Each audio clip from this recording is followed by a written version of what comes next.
낮 시간에 같이 은혜를 나누기를 원합니다.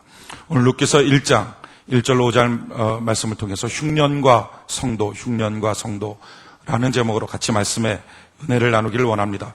먼저 1절 1절 같이 한 목소리 한번 읽어봅시다. 시작.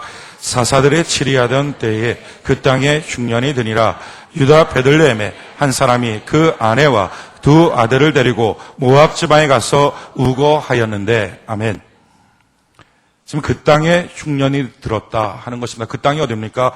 유다 베들레헴 땅에 흉년이 들었다. 누구에게? 성도의 가정 안에 흉년이 들었다 하는 것입니다. 예수 믿는 사람이든 믿지 않는 사람이든 흉년이 들 때가 있습니다. 우리의 삶 속에 궁핍하고 괴로울 때가 있습니다. 흉년의 종류가 여러 가지가 있겠죠. 먼저는 영적 훈련이 있습니다. 전에는 예배만 드려도 감동을 받고 은혜가 있고 기도하면 응답이 있고 말씀을 보면 깨달음이 있는데 어느 순간부터 예배를 드리면 지겹고 또 찬송을 불러도 힘이 안 나고 기도해도 응답도 없고 성경 말씀을 봐도 졸리기만 하고 하나님의 뜻이 뭔지 깨닫지 못하는 그렇게 영적인 갈급함, 영적인 어떤 궁핍함들에 빠질 때가 있습니다. 이것이 영적 흉년입니다. 또 교회의 흉년이 있어요. 신앙의 흉년. 그래서 교회 나오는 것이 전에는 참 즐거웠는데 이제는 의무감이 됐고 즐겁지가 않고 기쁨이 없습니다. 이게 교회의 흉년이죠. 또 어떤 때는 인생의 흉년이 있습니다. 자기 인생 가는 것이 자꾸 앞이 막힙니다. 어디로 가야 될지 몰라요. 막막해요. 직장의 흉년이 있겠죠. 직장이 없는 것, 구하는데 없기도 하고 또는 직장 생활하는데 직장 생활 자체가 너무 괴롭고 힘든 것. 학생들에게는 학업의 흉년이 있을 겁니다. 공부해도 성적도 안 오르고 학교 생활이 힘들고 학교에서 왕따 당하고 이런 문제들이 있을 수 있습니다. 가정의 흉년이 있을 수 있습니다. 단란하고 행복했던 가정이 언제부턴가 서늘한 가정이 되고 욕설이 오고 가고 서로 믿지 못하는 그런 가정들의 모습들로 바뀌어질 때가 있어요. 가정의 흉년입니다. 육체의 흉년이 있을 수 있어요. 육체가 병들고 괴로움에 빠질 때가 있습니다. 마음의 흉년이 있어요. 아무 일도 없는데 마음이 곤고하고 힘들고 슬프고 우울해요. 이런 마음의 흉년이 있어요. 우리 인생에 이런 여러 가지 종류의 흉년이 닥칠 때가 있다 하는 것입니다. 그런데 도대체 어느 때 이런 흉년이 닥칠까? 왜 흉년이 닥칠까? 오늘 성경은 그 이유를 우리에게 설명하고 있습니다. 1절에 보니까 사사들의 치리하던 때에 그 땅에 흉년이 들었다. 사사들이 치리했을 때 흉년이 들었다 하는 것입니다. 그럼 사사들이 치리했을 때의 분위기가 어떤 분위기냐? 앞으로 한 장만 넘기면 사사기가 나옵니다. 한 장만 넘기면 사사기가 나와요. 사사기 마지막 장인데 사사기 21장 25절 거기에 보면 사사시대 전체의 어떤 흐름, 핵심이 나와 있습니다. 핵심적 사상. 25절 같이 한번 목소리 한번 읽어봅시다. 시작. 그때 이스라엘의 왕이 없으므로 사람이 각각 그 소견에 옳은 대로 행하였더라. 아멘. 사사시대의 특징은 이스라엘의 왕이 없었다는 겁니다. 그런데 사실은 이스라엘에는 왕이 없던 시절이 없습니다. 언제나 여호와 하나님이 그들의 영영한 왕이 되어주셨습니다. 그런데 자기 스스로가 왕이 없다는 거예요. 그러니까 하나님의 통치, 하나님의 법, 하나님의 규례를 지키기는 싫어합니다. 자기 마음대로, 그러니까 자기 소견에 옳은 대로 행합니다. 자기 뜻대로 이렇게 하면 될 거야, 저렇게 하면 될 거야, 이게 옳아 저게 옳아, 내 감정대로 내 마음대로 내 마음에 편한 대로 행하기 시작합니다. 그럴 때 흉년이 들었다 하는 것입니다. 하나님이 우리에게 주신 것은 다 에덴 동산이죠. 가정도 에덴 동산. 에덴 동산이란 말의 뜻은 기쁨의 땅이라는 거예요. 가정 기쁘고 교회도 기쁘고 내 마음도 기쁘고 육신도 기쁘고 삶도 기쁘고 인생도 다 기쁜 에덴 동산 주셨어요. 근데 이 에덴 동산이 언제 무너집니까? 기근 때문에? 아니죠. 전쟁이 일어나서? 아닙니다. 천재지변 때문에? 아니에요. 외부 때문에 에덴 동산은 무너지지 않았습니다. 우리가 다 잘 알고 있습니다. 에덴 동산 무너졌던 것은 하나님과 손잡아야 될 아담과 하와가 하나님의 손을 뿌리치고 악한 마귀와 손잡고 하나님을 떠날 때 에덴 동산은 무너졌습니다. 하나님 없는 성공, 하나님 없는 행복, 하나님의 법과 규례를 지키는 것이 귀찮다, 힘들다. 그러니까 하나님의 법이 아닌 세상 사람들이 사는 대로, 세상 사람들이 하는 대로 나도 한번 해보자. 그래서 하나님의 규례가 아닌, 하나님의 법이 아닌, 하나님의 뜻이 아닌, 그러면서도 얻을 수 있는 기쁨과 행복과 성공을 향하여 나아갈 때, 자기 소견이 옳은 대로 행할 때에 흉년이 들었다 하는 거예요.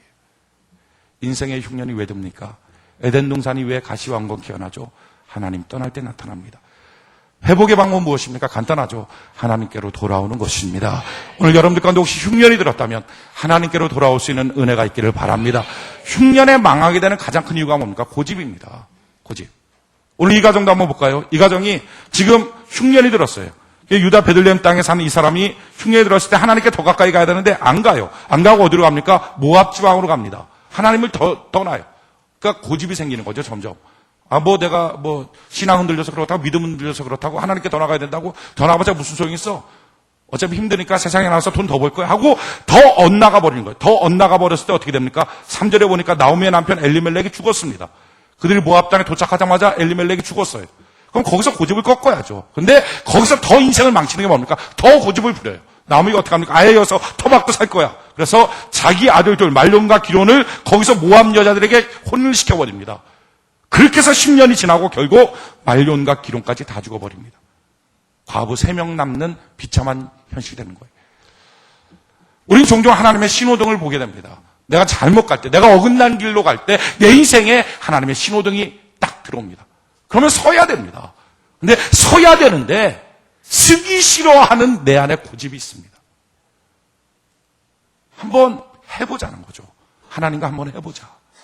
근데 정확한 표현은 그건 아니지만 자기 마음속에 꼭 그렇다고 하나님이 뭐라 그러겠어? 꼭 그렇다고 안 되겠어? 이 생각이 있다고요. 자기가 말씀은 다 알아요. 하나님의 규례와 법도 다 압니다. 어떻게 하는 것이 하나님이 기쁘시게 되는 건지도 압니다. 그럼에도 불구하고 꼭 그래야 되겠어? 하는 자기 안에 고집이 있습니다. 고집으로 신호등을 어기고 또 어기고 또 어긴 결과가 10년 만에 남편과 2 아들이 다 죽어버린 거예요. 여러분, 우리가 우리 인생 에덴이 무너졌다면 그렇구나. 내가 하나님 없는 행복과 성공을 바라면서 엉뚱한 길로 갔구나. 주님, 내 안에 가시가 났다면, 내 안에 흉년이 들 기미만 보여도 돌이켜 하나님께로 갈 수 있도록 나를 도와주시옵소서.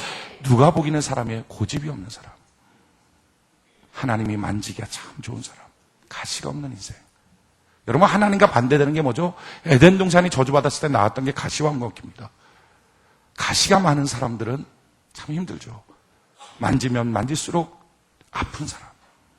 가시 많은 인생, 남편도 아내도 부모도 자녀도 그 한 사람 때문에 가정 전부 다 살벌한 분위기 되지 않겠어요? 건들 수가 없는 사람. 하나님이 건들 수가 없는 사람이라면 얼마나 불행합니까? 오늘 이 예배를 통해서 주님, 내 안에는 가시들이 제거되게 하여 주시옵소서. 나를 주님 빚으사 새 피조물 만들어 주시옵소서.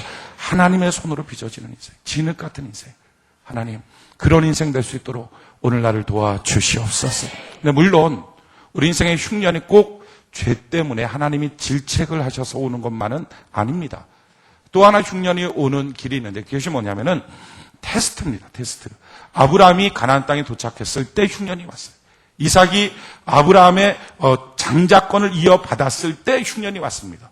그건 뭐냐면은 테스트를 해보는 거예요. 이 사람한테 복을 줘도 되는지. 그러니까 믿음이라는 것이 히브리서 11장 1절에 보면 믿음은 바라는 것들의 실상입니다. 그러니까 믿음은 하나님이 주시는 것, 기가 막힌 것들을 얻을 수 있는 실상이다.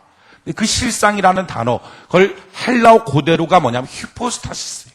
히포스타시스란 말의 뜻은 받침대라는 것입니다. 그러니까 믿음이라는 게 뭐냐?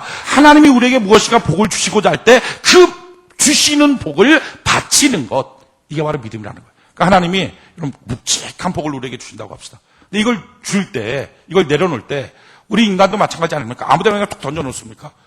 깨지면 어떻게 해? 이 귀한 게. 그러니까 내려놓기 전에 흔들어 보죠. 이게 안전한지, 이 무게를 견디는지 흔들어 본다고. 이 흔들어지는 받침대, 이게 휘포스타시스, 이게 믿음이라는 거예요. 믿음. 그러니까 믿음이라는 것은 하나님이 그 믿음 위에 기가 막힌 하나님의 선물을 주는데, 선물을 주기 전에 반드시 하나님은 흔들어 보더라 하는 거예요. 흔들어 보더라. 그래서 그 흔드는 것이 흉년입니다. 어떤 내 신앙을 흔들고, 내 가정을 흔들고, 내 자녀를 흔들고, 내 남편, 내 부모를 흔들고, 내 직장을 흔들고, 내 삶의 어떤 물질들을 흔들고, 내 몸의 건강을 흔들어 본다는 거예요. 왜? 그거 흔드는 이유는 흔들어 봐서 견고하면, 흔들려도 주님 의지하고 견고하면 그 위에 말할 수 없는 복을 내려주시겠다. 이게 하나님의 뜻이에요. 우리가 우리 자녀에게 용돈 하나를 주려고 해도 그냥 덥석 기분 내키는 대로 뭐 술 먹었어. 야, 받아라! 못된 아버지입니다. 자녀 인생 망치는 거죠. 그렇게 안 줍니다. 자녀에게 무엇인가를 주고자 할 때는 그 자녀가 이 용돈을 쓸 만큼의 인격과 체질이 되어 있는지를 확인해 보죠. 그러고 그에게 필요한 용돈을 줍니다. 함부로 돈을 주면 그 인생 망칩니다. 하물며 하나님께서 우리에게 복을 주실 때, 기도의 응답을 주실 때 그냥 주시겠어요? 흔들어 보시겠죠. 그러니까 그 흔들 때에 우리 인생에 흉년이 나타나요. 그러니까 흔들릴 때 흔들리지 않고 주님, 내가 견고합니다. 내 위에 주의 복을 올려 주시옵소서. 흉년이라고 하는 것은 믿음이 무너져서 질책으로 오든지 우리 믿음의 복을 주기 위해서 확인차 흔들어 보든지 어찌했던 간에 이런 상태로 흉년이 온다는 거예요. 그런 점에서 흉년이라는 것은 오는 경로는 두 가지지만 흉년은 오직 한 가지와 관련되어 있다는 걸 깨닫게 됩니다. 그것은 믿음이에요. 여러분, 우리 인생에 흉년이 오는 이유는 딱 한 가지입니다. 믿음. 내 믿음이 병들어서 그 믿음을 딱 치면서 정신 차려 이래서 흉년이 오든지 아니면 내 믿음을 흔들어 봐서 야, 너 믿음 위에 내가 복을 줄 수 있겠구나 하는 차원에서 오든지와 상관없이 어찌됐든 우리 인생의 모든 흉년은 믿음 때문이구나. 할렐루야. 그걸 깨달아야 됩니다. 그걸. 다른 이유 때문에 흉년이 오지 않습니다. 내 신앙의 흉년, 내 영적 흉년, 교회에 대한 흉년, 뭐 육체에 대한 흉년, 인생에 대한 다 마찬가지. 모든 흉년이라는 것은 그렇구나. 내 믿음 때문에. 그래서 흉년이 들 때 절대로 하지 말아야 될 것이 믿음 팔아먹는 겁니다. 여러분, 믿음 때문에 그에게 흉년을 준 거예요. 믿음이 견고해지라고. 하나님을 향한 더 큰 믿음을 소유하라고 흉년을 준 거예요. 이게 하나님의 의도라고요. 그런데 그 흉년 기간에 믿음 팔아먹어버려요. 그러면 흉년에서 벗어날 길이 없습니다. 그 믿음 가질 때까지 계속 흉년이에요. 그 믿음 가질 때까지. 성경은 뭐라고 말하느냐. 너희 인생에 흉년이 닥쳐왔을 때 해야 될 게 딱 한 가지 있다. 그게 뭐냐면은 고린도서 13장 5절에 보면 너희가 믿음에 있는가 너희 자신을 시험하고 너희 자신을 확증하라. 참 기가 막힌 말씀이죠. 흉년이 닥쳐오면 우리가 뭘 해야 되느냐. 내가 지금 믿음에 있는가. 내 말이, 내 생각이, 내 행위가, 내 삶이, 내 태도가 과연 내가 믿음에 있는가. 이걸 시험하고 확증하라. 그것이 흉년에서 벗어나오는 비결이다. 흉년에서. 그러니까 모든 인생의 흉년이 닥쳐오거든 내가 과연 믿음에 있는가. 왜? 모든 흉년은 믿음 때문에 오니까. 여러분, 주변 때문에 흉년이 오지 않아요. 내 믿음 때문에 오는 거예요. 생각해 보십시오. 하나님이 지금 여러분들의 집을 보고 있다. 뭐 볼 것 같습니까? 냉장고? 세탁기? 야, 이거 비싼 거네? TV? 어이구, 뭐 비싼 거네? 이런 거 보고 있겠어요, 하나님이? 하나님 그런 거 안 본다. 왜? 그런 건 아무것도 아니에요. 하나님이 만약에 여러분들의 가정을 보고 있다면 여러분들의 심령을 볼 것입니다. 여러분들의 믿음을 볼 거예요. 그러니까 하나님의 관심은 지금 여러분들의 믿음밖에 없다는 것입니다. 그래서 하나님이 만약에 흉년을 준다면 주변 때문이 아니에요. 환경 때문이 아니에요. 여러 다랑상 때문이 아니라 내 믿음. 주여 내 믿음 좋게 하기를 원하시는군요. 그래서 믿음을 시험하고 믿음을 확증하고 믿음 가운데 내가 서 있는지를 나를 점검하는 것. 근데 문제는 흉년이 닥쳤을 때 믿음 붙잡아야 되는데 사람들이 믿음 붙잡아서 내가 바뀌어져야죠. 내가 믿음 있는 사람 돼야죠. 내가 믿음의 사람, 소망의 사람, 사랑의 사람으로 내가 바뀌어져야 되죠. 그런데 내가 바뀌어지지 않고 흉년만 닥쳐오면 뭘 하느냐. 성도들은요. 그 믿음 갖고서 하나님 흉년을 없애주세요. 직장 문제 해결해 주세요. 좋은 사람 나타나서 결혼하게 해주세요. 하나님 좋은 집에 이사 가게 해주세요. 하나님 병이 치료받게 해주세요. 무슨 문제가 해결되게 해주세요. 저 사람 마음을 바꿔주세요. 자기가 바뀌어지고 자기 믿음이 좋아지는 것이 하나님이 흉년 주신 의도인데 날 바꿔주세요 이렇게 기도하지 않고 다른 걸 바꿔주세요. 흉년 변하게 해주세요. 풍년되게 해주세요. 물질적으로 잘 살게 해주세요. 직장 문제 해결해 주세요. 길을 열어주세요.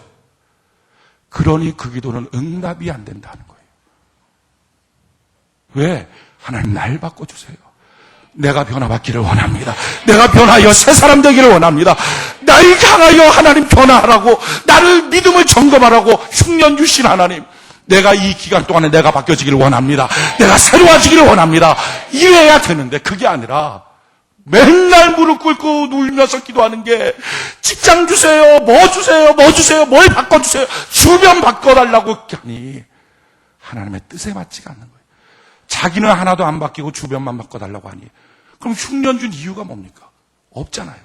그러니까 그 기도가 응답이 절대 안 되죠. 그러니까 응답이 안 될 때 이 사람이 어떻게 합니까? 막 기도하다가 막 어떤 때 자기 혼자 막 응답을 받는 거예요. 하나님 응답 준 적 없는데 자기 혼자 막 열심히 하다 뜨거워졌어. 응답 될 것 같아. 언제까지 될 것 같아. 막 자기 혼자 막 발동을 거는 거예요. 그러다가 안 되면 실망. 그러다가 좀 이따가 또 어떤 말씀에 은혜 받고 또 막 기도하다가 안 되면 또 실망. 이거 몇 번 반복하다가 기도해도 소용없어. 예배 드려도 소용없어. 그러고 나서 선택하는 게 도망입니다. 도피입니다. 하나님을 떠나는 거예요. 전화기 끊고 안 나타나고 새벽 예배 드렸던 사람 새벽 예배를 포기하고 주중 예배 드렸던 주중 예배 포기하고 주일날 간신히 명맥만 유지하다가 그것마저도 오후 예배 포기하고 오전 예배 도망가고 큐티나는 안 참석하고 그러다가 왜 이러는가 하면 전화기 끊고 자고 이불 덮고 있고 점점 도망가는 거예요. 점점 안 만나는 거예요. 점점 숨는 거예요. 도피하는 거. 여러분 그런데 도피하면 절대로 문제 해결이 되지 않습니다. 오늘 이 룻기서에 나온 이 엘리멜렉의 이 가정 보십시오. 흉년 왔으면 주여 내 믿음 때문이군요. 내가 주님께로 갑니다. 하고 돌이켜야 되는데 그게 아니라 도망가잖아요. 모압 땅으로 도망가잖아요. 도망간 결과가 어떻습니까? 고집 부리고 또 도망가고 고집 부리고 또 도망가고 더 잘 숨기 시작하죠. 결국 그 결과 10년 만에 다 죽어버린 거예요.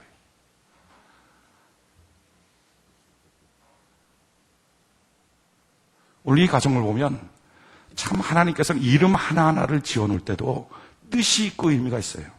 2절에 보니까 그 사람의 이름은 엘리멜렉이요. 지금 이 도망쳤던 성도의 이름이 엘리멜렉입니다. 엘리멜렉이라는 이름의 뜻은 하나님은 나의 왕이다 이런 뜻이에요. 이게 성도죠. 하나님은 나의 왕. 저는 우리 모두 엘리멜렉이 되는 은혜가 있기를 바랍니다. 하나님은 나의 왕. 하나님 나의 통치하십시오. 하나님 나를 다스리십시오. 하나님 없으면 난 못 살겠습니다. 이런 사람이에요. 그랬을 때 그 아내가 누구냐면 나오미예요. 나오미라는 이름의 뜻은 기쁨이에요. 언제부터 우리가 기쁨과 평안이 있는가? 하나님께 절대적인 보호를 받을 때부터. 할렐루야. 오늘 이 시간 하나님의 보호하심 여러분들이 체험되는 은혜가 있기를 바랍니다. 그럴 때부터 나오미예요. 기쁨이 있어요. 기쁨이 있어요. 그런데 이런 기쁨이 있는 성도라 할지라도 끈덕지게 자기를 쫓아다니는 두 아들이 있어요. 그게 뭐냐면 말론과 기론이에요. 말론이라는 아들의 이름의 뜻은 약함이에요. 약함.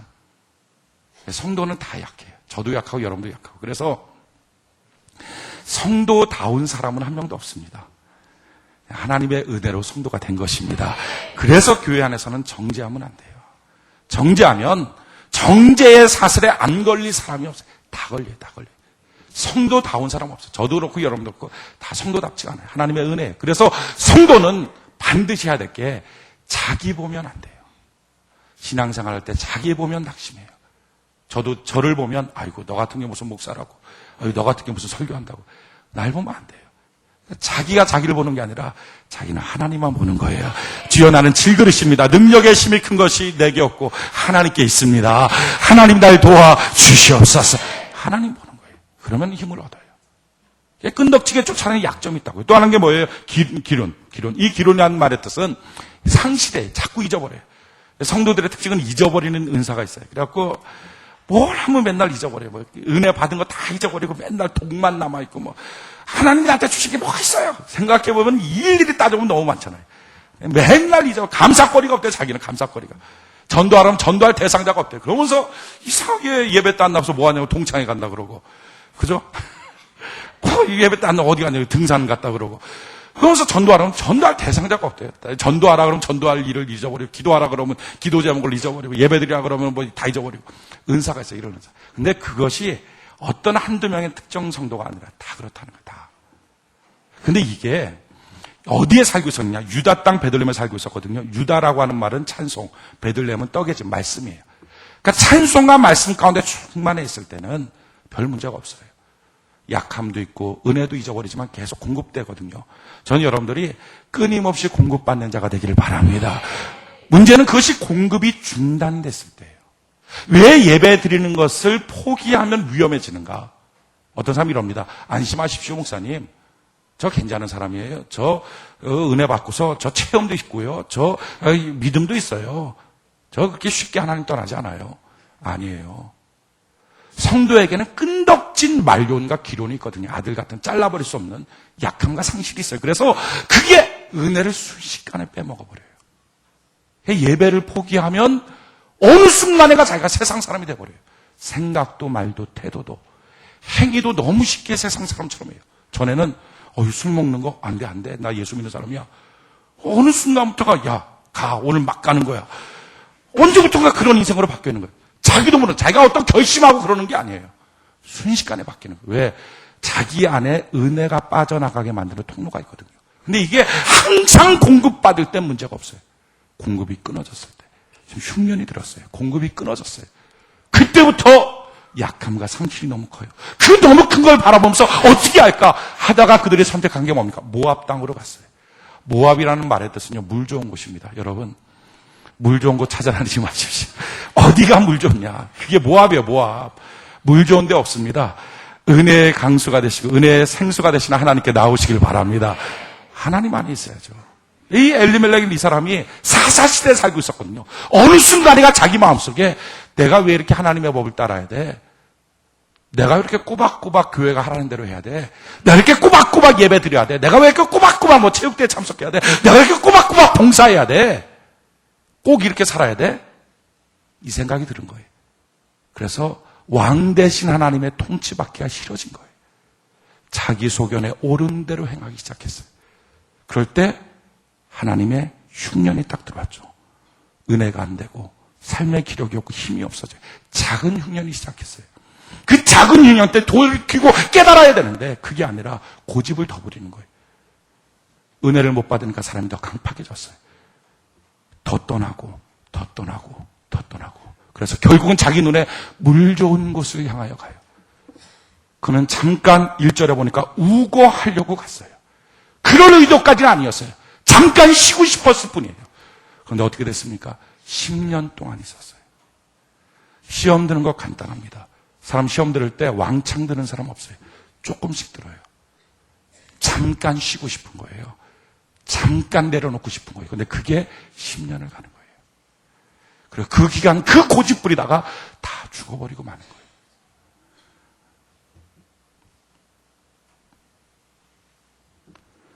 지난 한 주간 동안에 참 제가 마음이 너무 아픈 일을 경험을 했는데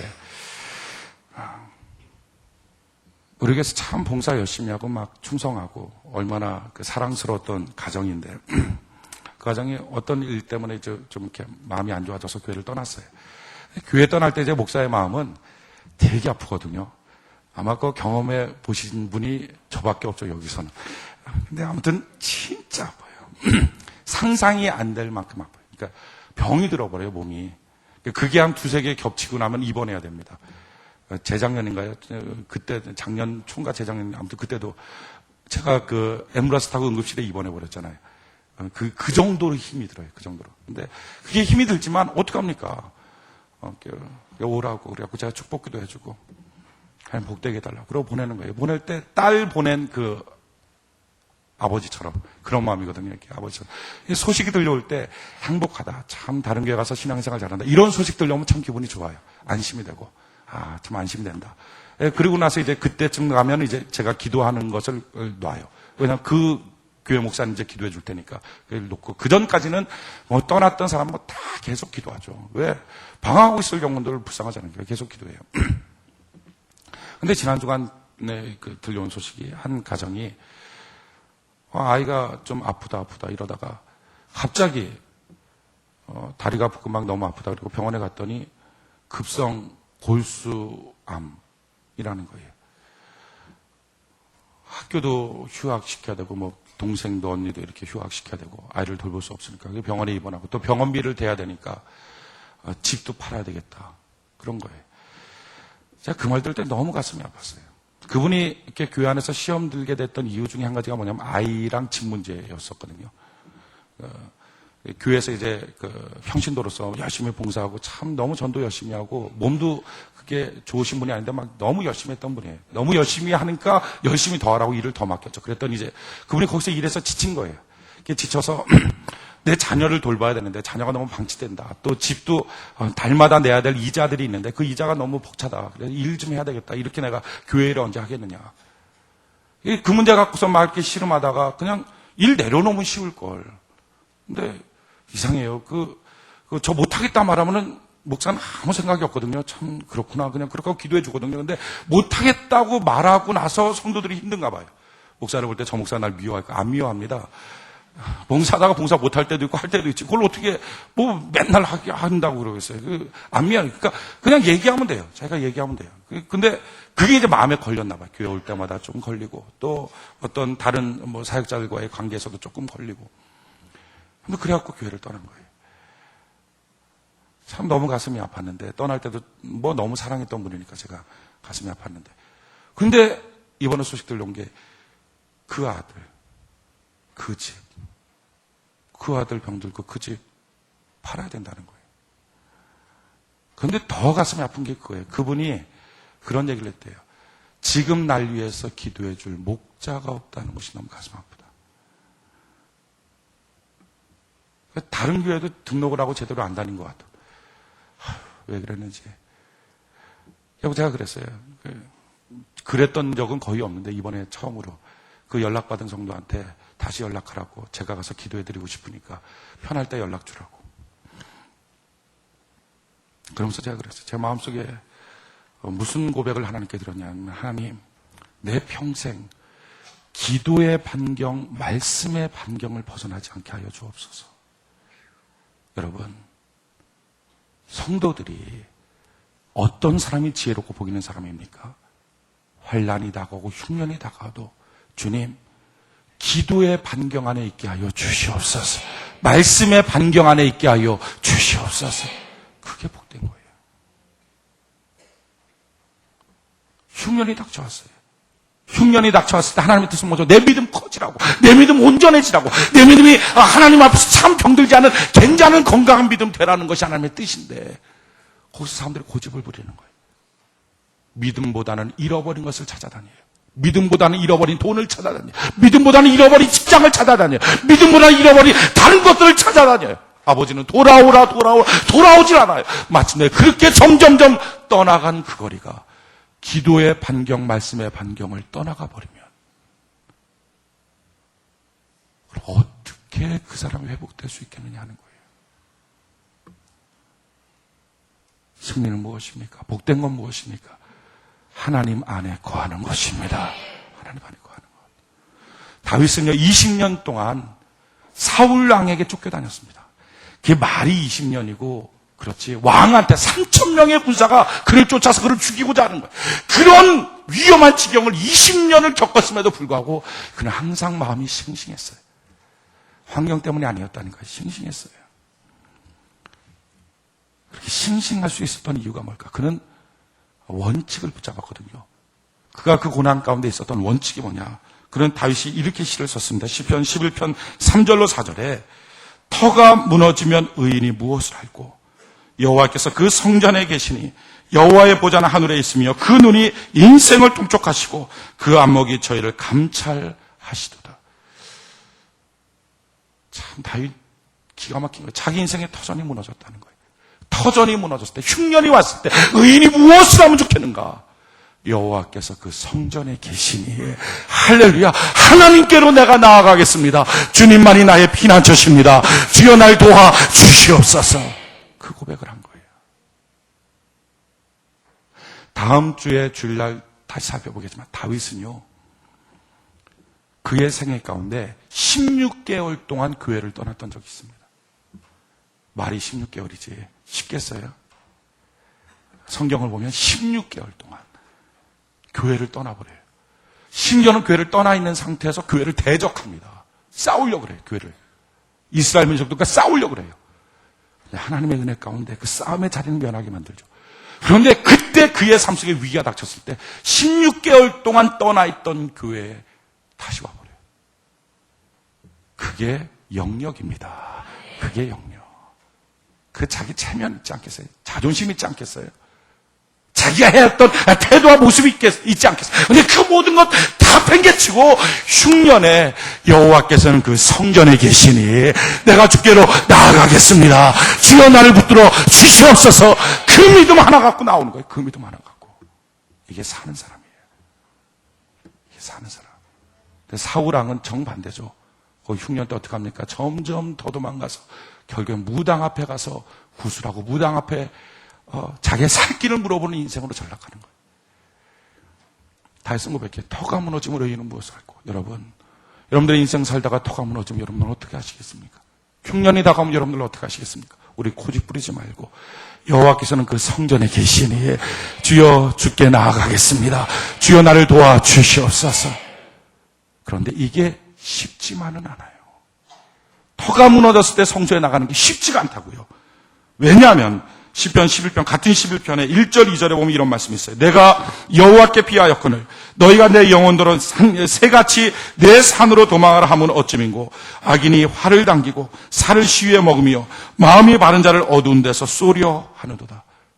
참 이게 여호와께 내가 피했어요. 내가 주께로 갑니다. 나 주님밖에 없습니다 하고 가는데 자꾸 마음속에 가면 뭐해. 딴 생각을 집어넣는 거예요. 그냥 딴 데로 가. 위험하잖아. 두렵잖아. 지금 그렇게 있으면 되겠어. 너 가서 교회에서 예배만 드리면 돼. 뭐 성경만 보면 되겠어. 기도만 하면 되겠어. 그게 무슨 소용이 있겠어. 너가 너의 살 길을 찾아야지 하고 자꾸 날아가라는 거예요. 왜 이렇게 날아가라 그랬는가? 이유가 있죠. 악인이 활을 당기고 살을 시위에 먹으며 마음이 바른 자를 어두운 데서 쏘아 맞히려고. 그가 날아가면 어두운 데서 쏘아 맞히려고 하기 때문이다 하는 거예요.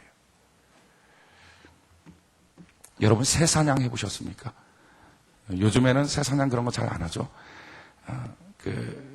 저 어렸을 때는 그걸 해보고 그랬었는데 새사냥 되게 쉽습니다. 총 갖고 하는 거 말고요.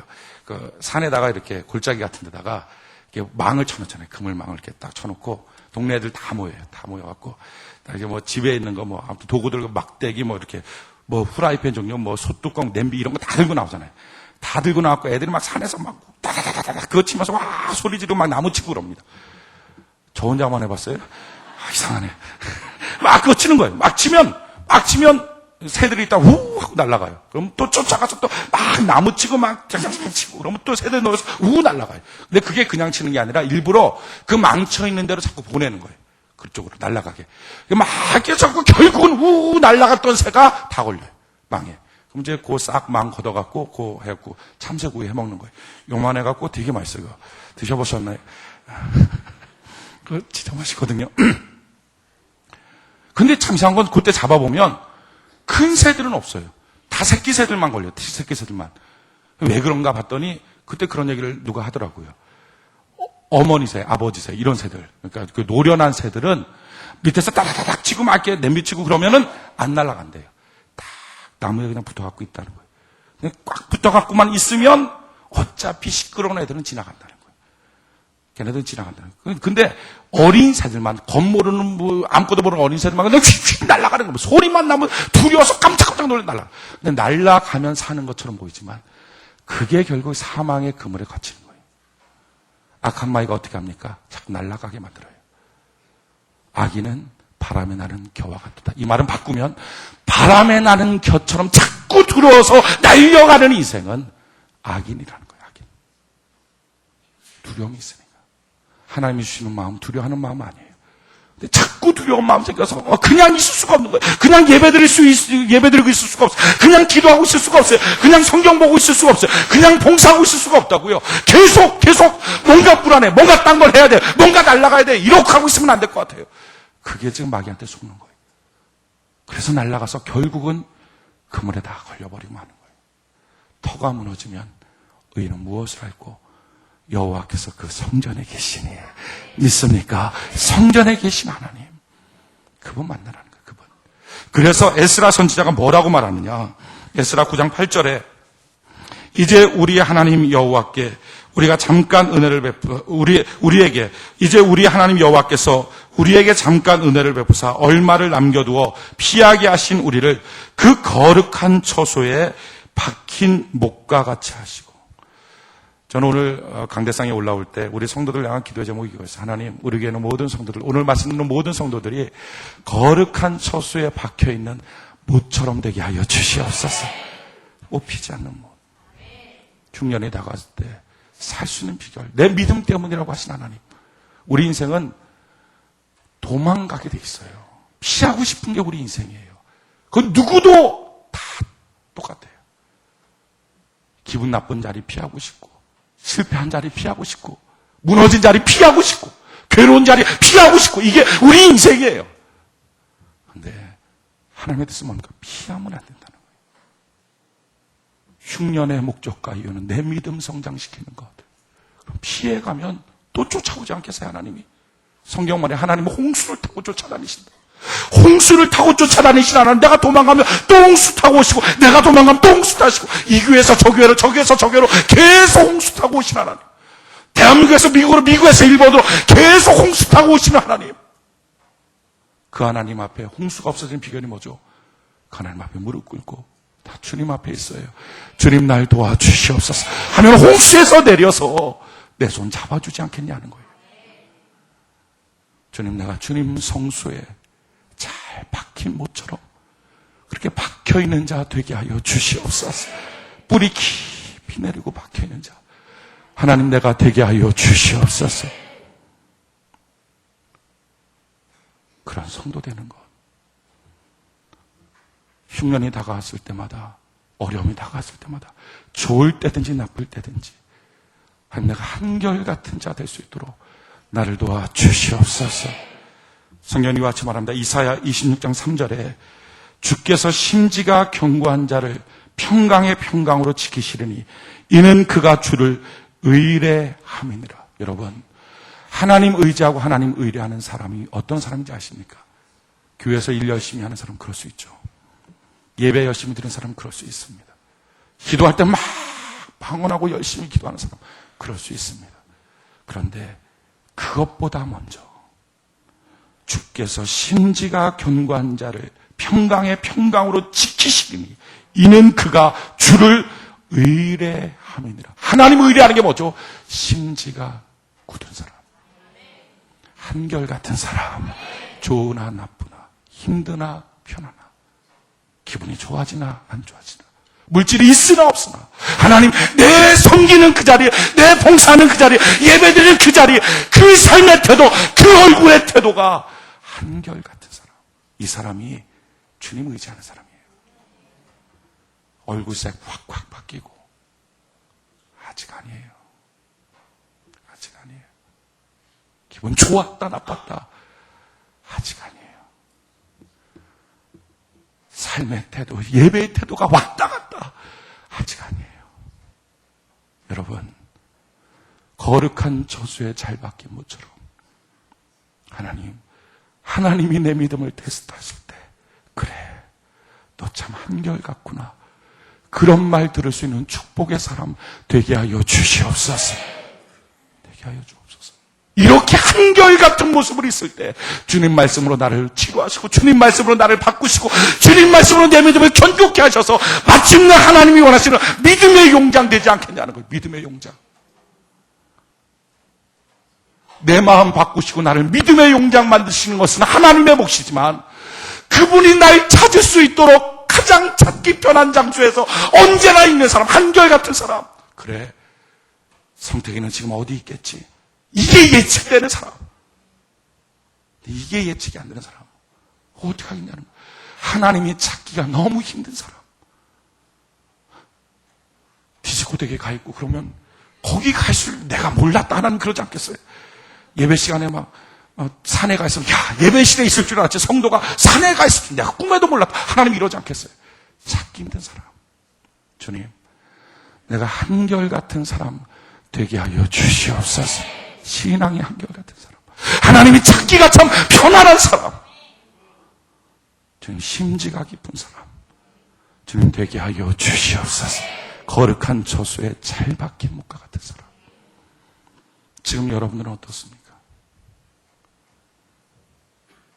내가 거룩한 저수에 잘 박힌 목과 같은 존재인가? 심지가 깊은 사람인가? 내 인생에 흉년이 다가왔을 때 고집 부리지 않고 바로 거룩한 하나님의 성수에 나아갈 수 있는 사람인가?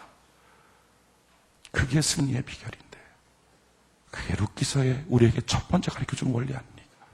여러분들의 인생살이 살 때 삶의 지 한 가지는요, 흉년이 다가왔습니까? 고집 체면 버리고 하나님께로 나오시길 바랍니다. 그리고 그 하나님 앞에 한결같음을 지키십시오. 그것이 여러분들 평생의 자원이 될 것입니다. 우리가 하나님께 찬양 이 시간 올려드립시다. 내 모든 것, 나의 생명까지.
어린 양 찬양하리. 어린 양 찬양. 내 평생 그 하나님 충분해요. 어린 양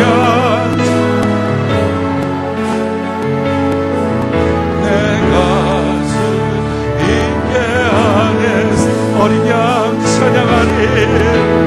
어린 양 찬양. 내 평생 그 하나님 충분해요. 어린 양 찬양. 내가 주 인계 안에서. 우리 주께 두 손 높이 들고 우리의 날빛을 주를 향하여 들고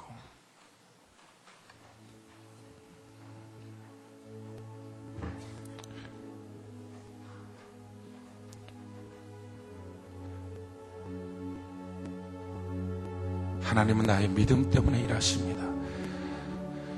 흉년이 왔을 때 그렇구나, 내 믿음 좋게 하길 원하신 하나님, 그러기에 그 믿음 붙잡고 믿음 팔아먹지 말고 믿음 안에 견고히 서서 아버지께 나가는 겁니다.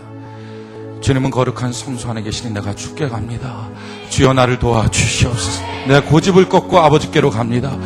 기도의 반경 안에, 말씀의 반경 안에, 하나님의 축복과 치유와 하나님의 도우심의 반경 안에 내가 나갑니다.